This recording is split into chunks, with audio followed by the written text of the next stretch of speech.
ऐसे लाखों हजारों कार्यकर्ता हैं जो हमसे भी कहीं ज़्यादा योग्यता रखते हैं और वो भी विधायक बनने की इच्छा रखते हैं। और आने वाले समय में संगठन जो भी आदेश देगा, मेरा ये मानना है यदि वो पार्टी का सच्चा सिपाही है, उस आदेश की पालना उसको करनी चाहिए। मुख्यमंत्री जी का विशेष अधिकार है कि मंत्रिमंडल का विस्तार करें या फेरबदल करें, और काम करने वाले व्यक्ति को दायित्व की आवश्यकता नहीं है। देखिए, वसुंधरा राजे जी पार्टी के वरिष्ठ नेता हैं, जो भी दायित्व कार्यकर्ता के नाते राष्ट्रीय नेतृत्व उनको देगा, मुझे पूरा विश्वास है वो उसको सहर्ष स्वीकार करेंगे।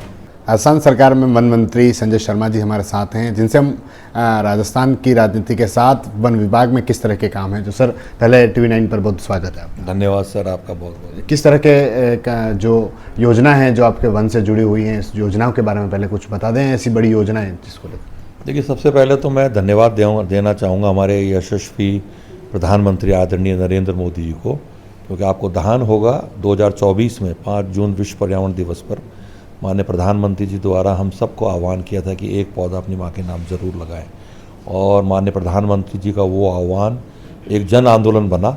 और आपने भी देखा होगा कि पहले नर्सरी पे जब कोई पौधा लेने के लिए आता था तो उसको प्रेरित करना पड़ता था कि आपको पौधारोपण करना चाहिए, लेकिन आज सड़क पर चलते हुए भी कोई साइकिल पे पौधा लेके जा रहा है और अपनी जेब से पैसा खर्च करके पौधा लगा रहा है।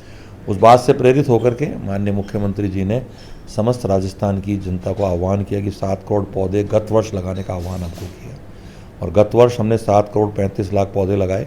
इस वर्ष माननीय मुख्यमंत्री जी द्वारा 10 करोड़ पौधे लगाने का जो लक्ष्य हमको दिया गया है, आज दिनांत तक 8 करोड़ 61 लाख पौधे का रोपण हो चुका है।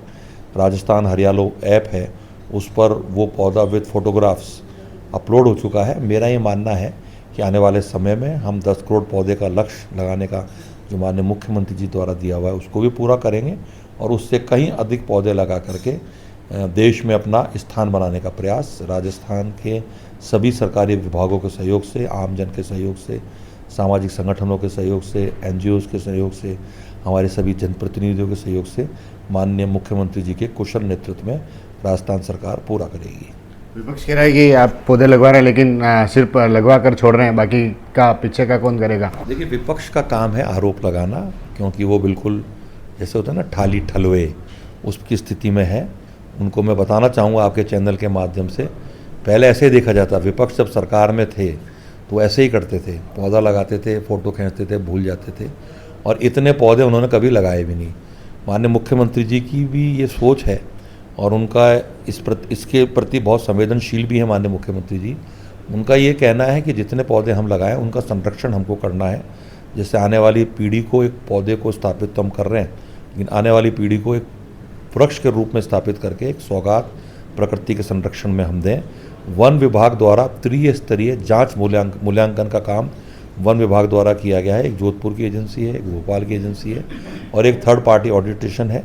वो एजेंसी औचक जिले स्तर पर पहुंचती है। 7 संभाग है, 7 संभागों में अलग अलग जिलों में जाएगी, औचक निरीक्षण करेगी, और हमारा ये प्रयास है कि 100 पौधे यदि लगते हैं तो उसमें 85 से 90% पौधे सुरक्षित रहें। उसके लिए फेंसिंग भी कर रहे हैं, पानी की व्यवस्था भी कर रहे हैं, और आने वाले समय में हमारा ये प्रयास है कि इस वर्ष यदि कोई पौधा लगता है और वो किसी कारणवश ख़राब होता है तो अगले वर्ष उसको रिप्लेस करके पुनः उसका स्थापन करें। तो भावार्थ ये है कि प्रकृति के संरक्षण में पूरी ईमानदारी, संवेदनशीलता के साथ माननीय मुख्यमंत्री जी के नेतृत्व में राज्य सरकार कार्य कर रही है। शिक्षा मंत्री मदन दिलावर जी ने भी पौधे लगाने को लेकर जो आदेश दिए थे, उनका जो विरोध था वो देखने को मिला था कि उनका आदेश था कि एक बच्चा है जो 300 पौधे लगाएगा, शिक्षक 450 पौधे लगाए। उसका विरोध हुआ कि शिक्षकों ने कहा कि हम कोई वन विभाग में नहीं है, इस तरह से। देखिए, मेरा ये मानना है कि वन विभाग का काम पौधे लगाने का नहीं है, एक मिथक बना हुआ है। पौधा लगाना हम सब की जिम्मेवारी है, चाहे वो सरकारी विभाग हो, चाहे आम जन हो, क्योंकि जिस प्रकार से हम प्रकृति का दोहन करते चले गए, हम पेड़ों की अपनी आवश्यकता अनुसार काटते चले गए, पहाड़ों को तोड़ते चले गए, धरती से जल का दोहन करते चले गए, और जिस क्लाइमेट चेंज, जिसको जलवायु परिवर्तन भी हम कह सकते हैं, की समस्या से हम ही नहीं, राजस्थान ही नहीं, देश भारतवर्ष नहीं, अपितु संपूर्ण विश्व चिंतित है, उसका सबसे बेहतरीन इलाज है पौधे का रोपण।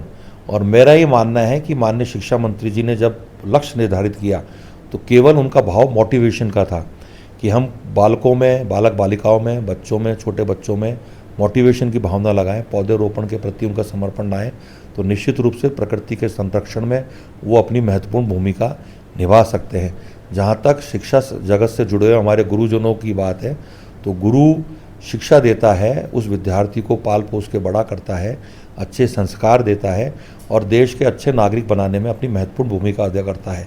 और यदि गुरु ठान ले कि मैं पौधा भी लगाऊंगा, उसका संरक्षण भी करूंगा और उसी प्रकार से करूंगा जिस प्रकार से अपने विद्यालय में कक्षा में पढ़ने वाले बालक बालिकाओं का संरक्षण करता हूं, तो निश्चित रूप से गुरु अपने बालक बालिकाओं को जो पढ़ा रहा है उसका भी संरक्षण करेगा और प्रकृति के संरक्षण में भी अपनी महत्वपूर्ण भूमिका अदा करेगा। सर, अभी जो राजस्थान में सियासत चल रही है, संगठन में आपके प्रदेश अध्यक्ष मदन राठौड़ जी है, जिन्होंने कहा कि अब जो मंत्री हैं जिनको संगठन में लिया जाएगा, क्या लगता है आपको कौन कौन? देखिए, हम सब लोग भारतीय जनता पार्टी के कार्यकर्ता हैं।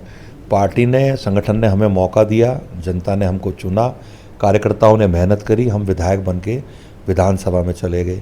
ऐसे लाखों हजारों कार्यकर्ता हैं जो हमसे भी कहीं ज़्यादा योग्यता रखते हैं और वो भी विधायक बनने की इच्छा रखते हैं।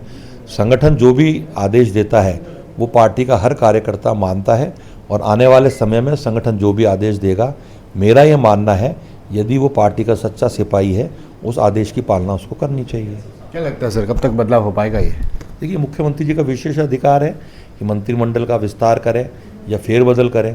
माननीय प्रदेश अध्यक्ष जी का विशेष अधिकार है कि वो कार्यकारिणी का निर्माण करें और किस किस कार्यकर्ता को दायित्व दें, ये माननीय प्रदेश अध्यक्ष जी का विशेष अधिकार है। सर, उनका कहना है कि हर कार्यकर्ताओं को मौका मिलना चाहिए। कि ऐसा तो नहीं कि कहीं सामंजस्य स्थापित ना हो पा रहा हो सरकार में और इन दोनों में? संगठन में इतने प्रकोष्ठ हैं, इतने प्रकल्प हैं और काम करने वाले व्यक्ति को दायित्व की आवश्यकता नहीं है।